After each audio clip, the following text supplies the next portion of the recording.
दोस्तों, कभी-कभी ज़िंदगी हमें ऐसे मोड़ पर ले आती है जहाँ सही और गलत के बीच फ़र्क बहुत पतली रेखा जैसा होता है। यह कहानी है रोहित की। रोहित एक प्राइवेट कंपनी में काम करता था। काम के सिलसिले में उसे अक्सर दूसरे शहरों में जाना पड़ता था।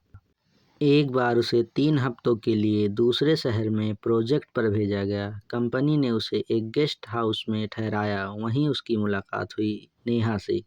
नेहा उसी गेस्ट हाउस की केयरटेकर थी। शांत स्वभाव, सुलझी हुई बातें और आंखों में एक अजीब सी उदासी। धीरे धीरे दोनों में बातचीत शुरू हुई। सुबह चाय पर, शाम को हल्की फुल्की बातें। रोहित को पता चला कि नेहा की शादी हो चुकी थी, लेकिन उसका रिश्ता ठीक नहीं चल रहा था। पति दूसरे शहर में रहता था और महीनों बात नहीं होती थी। नेहा अकेली थी। रोहित भी अपने काम और तनाव में किसी से खुलकर बात नहीं कर पाता था। दो अजनबी, दोनों अपने अपने अकेलेपन से जूझते हुए धीरे धीरे एक दूसरे का सहारा बनने लगे। लेकिन यही कहानी संवेदनशील हो जाती है जब इंसान भावनात्मक रूप से कमज़ोर होता है, तो वह सहारे और आकर्षण में अंतर करना भूल जाता है। एक रात लंबी बातचीत के बाद माहौल कुछ ज़्यादा ही भावुक हो गया। रोहित ने महसूस किया कि वह एक ऐसी सीमा के करीब है जिसे पार करना किसी की ज़िंदगी बिगाड़ सकता है।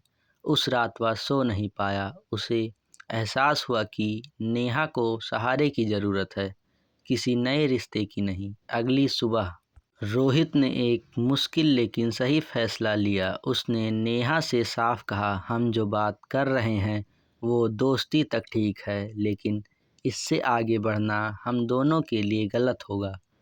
नेहा चुप रही, फिर उसकी आंखों में आंसू आ गए। उसने कहा, मुझे भी यही सुनना था। उस दिन के बाद रोहित ने गेस्ट हाउस बदल दिया, प्रोजेक्ट पूरा किया और अपने शहर लौट आया। कुछ महीने बाद उसे एक मैसेज मिला। नेहा ने लिखा था, तुम्हारे उस फैसले ने मुझे मेरी ज़िंदगी को सही दिशा में देखने की ताकत दी। धन्यवाद।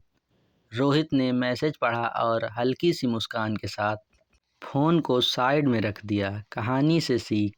दोस्तों, हर नज़दीकी प्यार नहीं होती, हर सहारा रिश्ता नहीं बनता। कभी कभी खुद को रोक लेना ही सबसे बड़ा सम्मान और समझदारी होती है। जो रिश्ते मर्यादा में रहते हैं वही लंबे समय तक सुकून देते हैं।